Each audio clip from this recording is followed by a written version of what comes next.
Welcome back to another Sleepy Steve story. Before we drift off tonight, remember to subscribe to help Steve-O out, and I will keep making more sleepy stories to help you study gently, revise quietly, and settle your mind at the end of the day.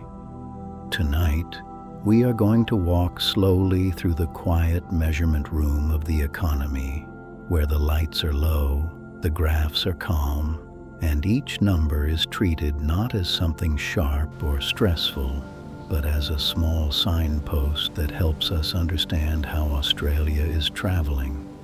Let your shoulders soften, let your breathing become even, and imagine that you are sitting at a wide wooden desk near a window, with the city beyond it growing still for the night.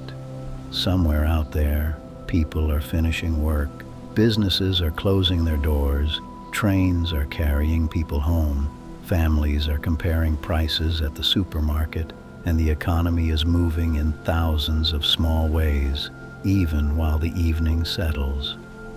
In this episode, we are moving further into Unit 3, Area of Study 2, and our focus is evaluating Australia's economic performance. This means we are not just naming economic indicators. We are using them carefully. We are looking at what they suggest about the achievement of Australia's domestic macroeconomic goals, and then linking that performance to living standards. The three key domestic macroeconomic goals are strong and sustainable economic growth, low and stable inflation, and full employment. In an exam answer, these goals should not float by themselves. They need to be connected to evidence, explained through cause and effect, and then linked to material and non-material living standards. So tonight, imagine that the economy is a small coastal observatory. Along the walls are three large instruments. One measures growth, one measures prices, one measures employment. None of them tells the whole story on its own, but together they help us judge whether the economy is steady, strained, improving, or slowing. The first instrument measures economic growth. Economic growth refers to an increase in the volume of goods and services produced by an economy over time, usually measured by changes in real gross domestic product, or real GDP. The word real matters because it means the figures have been adjusted for inflation, so we are looking more closely at changes in actual output rather than just changes in prices. When real GDP rises at a strong and sustainable rate, it usually suggests that businesses are producing more, incomes may be rising, employment opportunities may be stronger, and households may have greater access to goods and services. This can improve material living standards because people may be able to consume more, earn more, and enjoy greater financial security.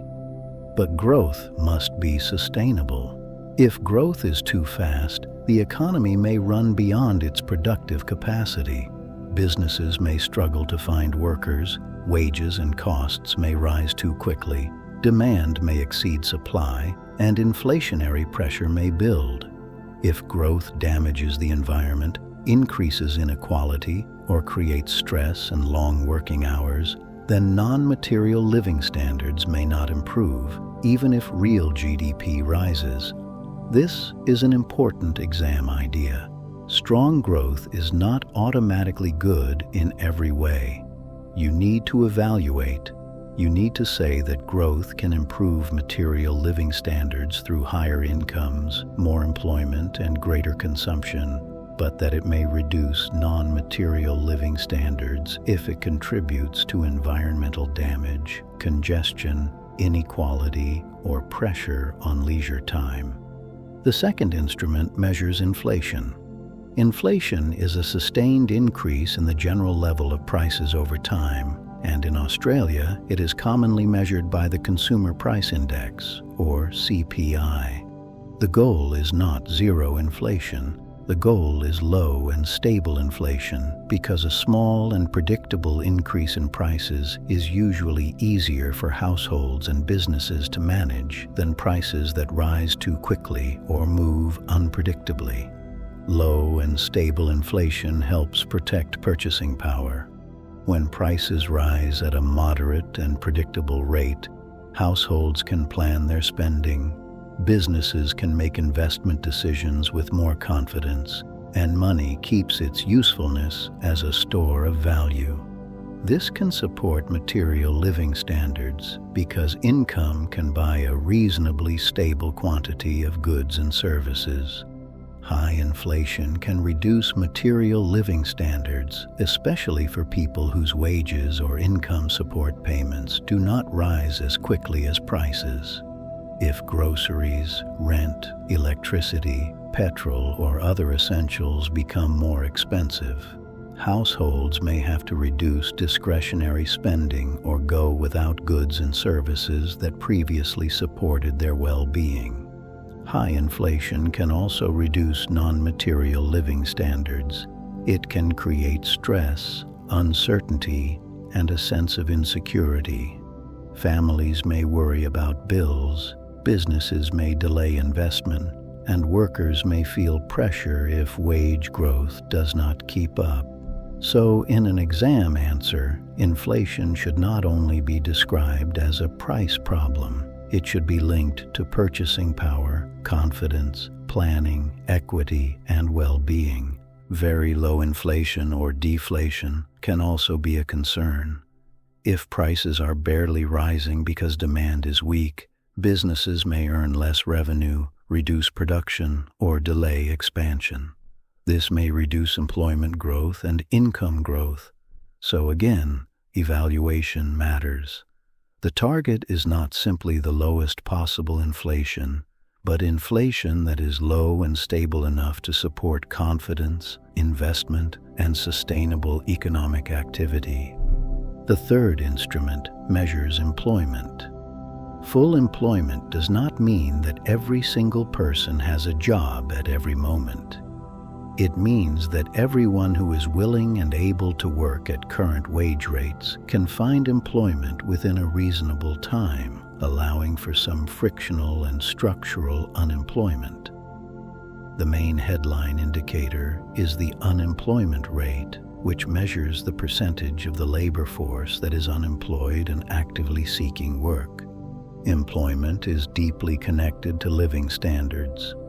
When people have work, they usually receive income, which allows them to purchase goods and services and improve material living standards.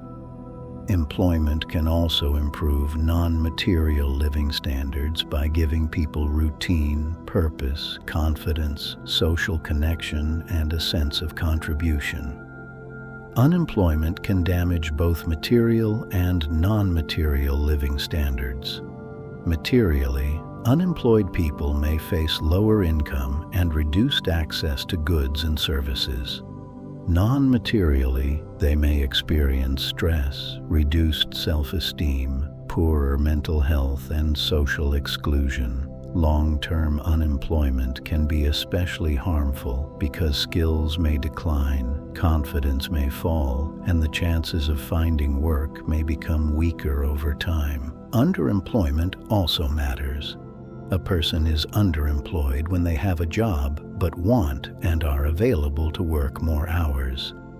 Underemployment can reduce income and job security, even though the person is counted as employed.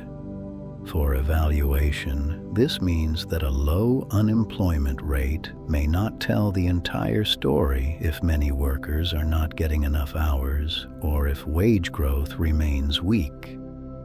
Now, in the quiet observatory, Sleepy Steve takes a pencil and draws a triangle between the three instruments. Growth, inflation, and employment are connected. Stronger growth often increases demand for labor, which may reduce unemployment.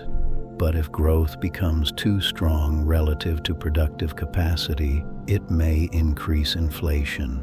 Slower growth may reduce inflationary pressure, but it may also reduce employment opportunities. This is why economic performance is rarely perfect. There are trade-offs.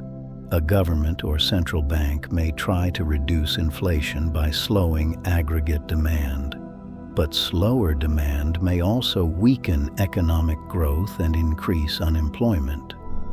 Alternatively, policies that stimulate spending may support growth and jobs, but if the economy is already near capacity, they may add to inflationary pressure.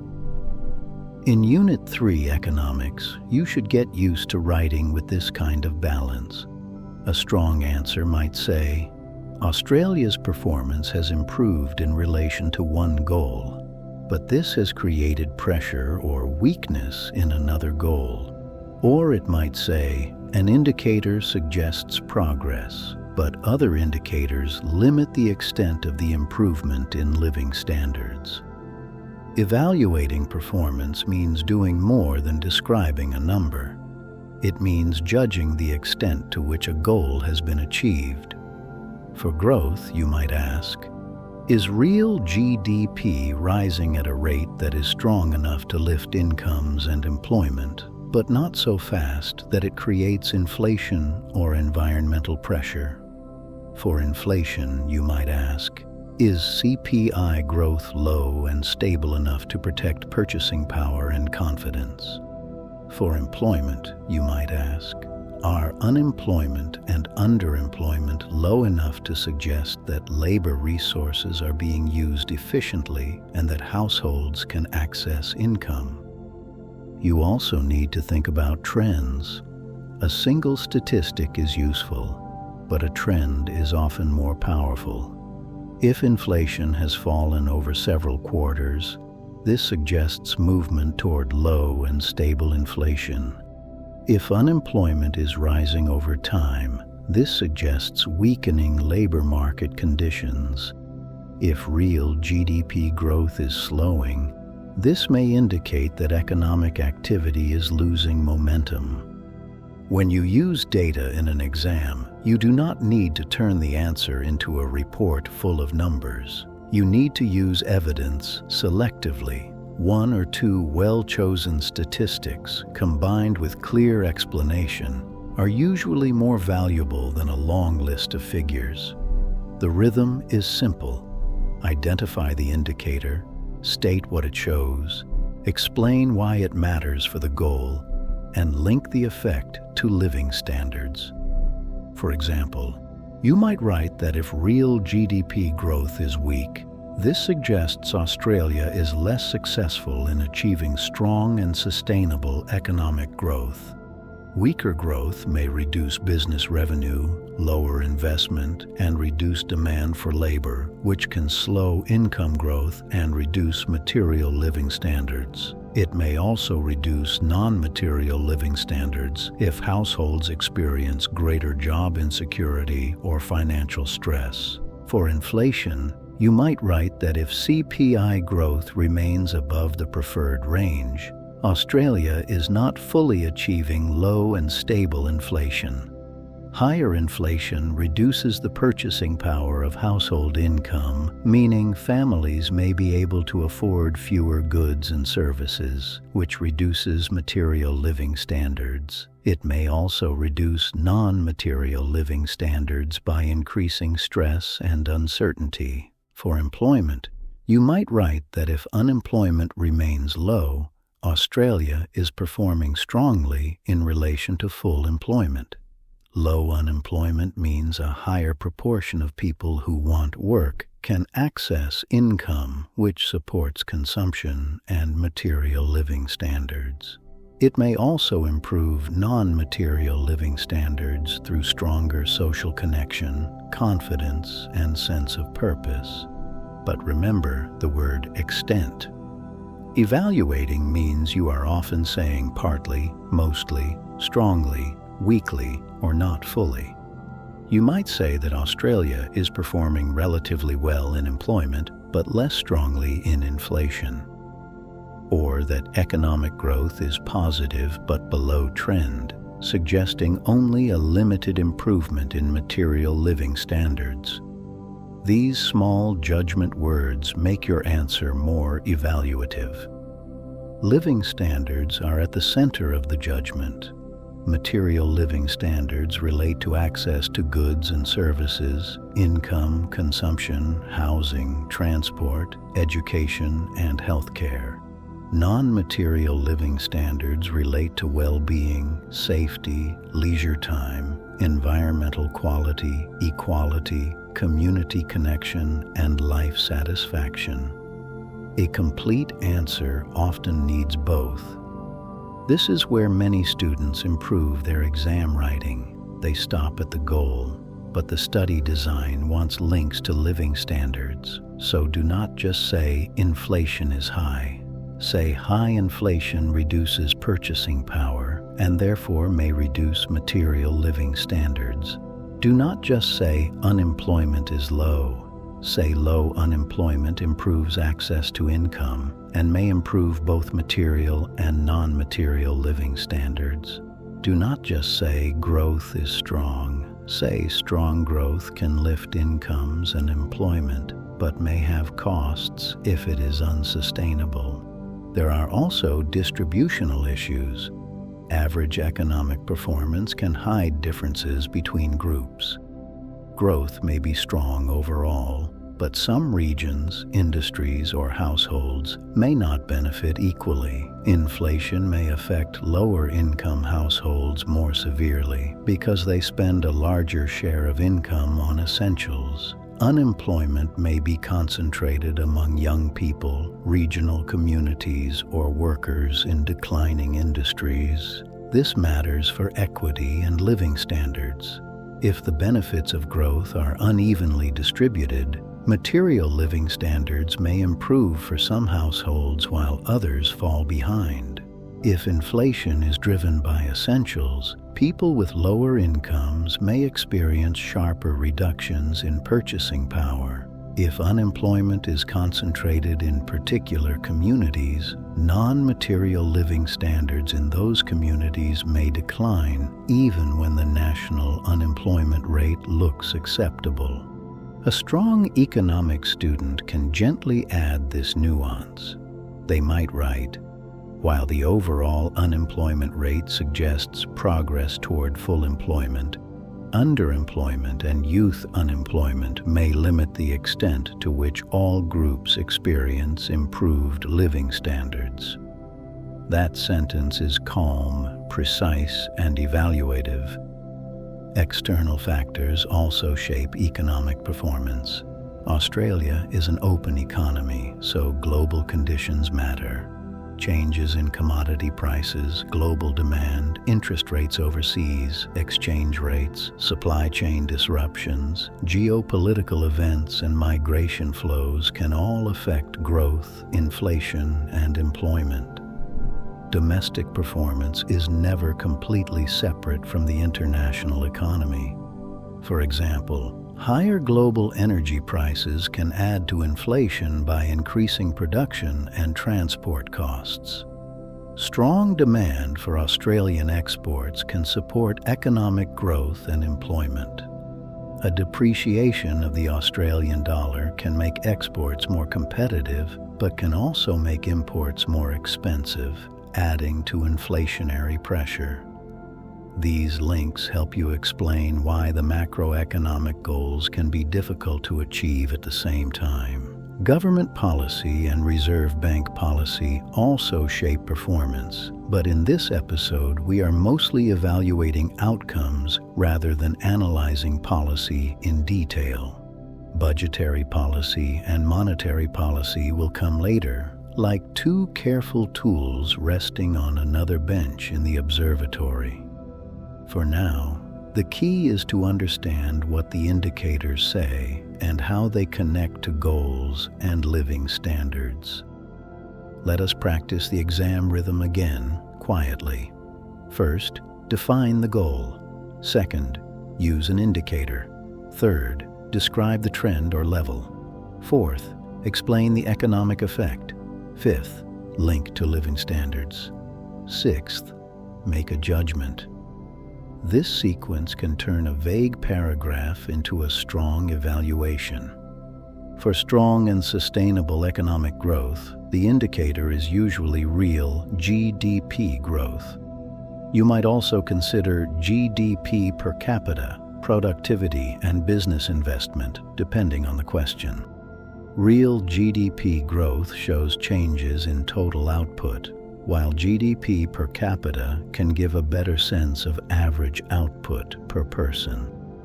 Productivity matters because it can support sustainable increases in real incomes without the same inflationary pressure. For low and stable inflation, the key indicator is the CPI, but you may also hear about underlying inflation, which attempts to remove some temporary or volatile price movements.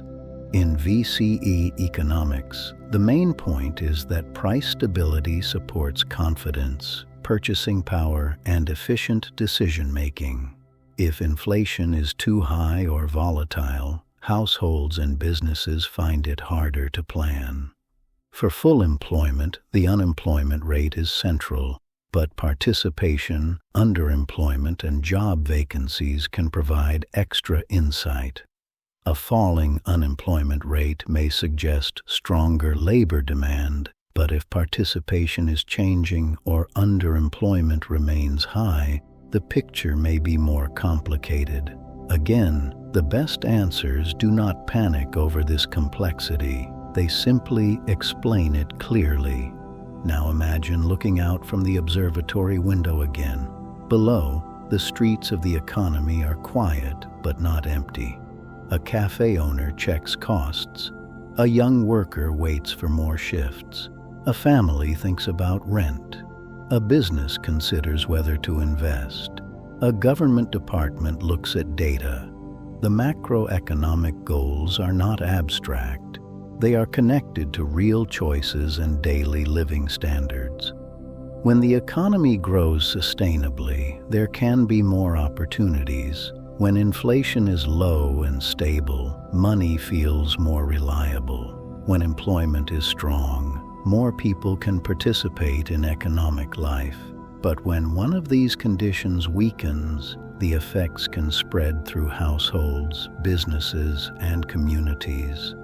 So the essential lesson tonight is that economic performance is a judgment based on evidence. You are not expected to predict the future perfectly. You are expected to read indicators, explain relationships, recognize trade-offs, and connect outcomes to living standards. Before we finish, let us settle the key terms in your mind. Strong and sustainable economic growth means real output is increasing at a rate that can be maintained without creating major inflationary, environmental, or capacity pressures. Low and stable inflation means the general level of prices is rising slowly and predictably.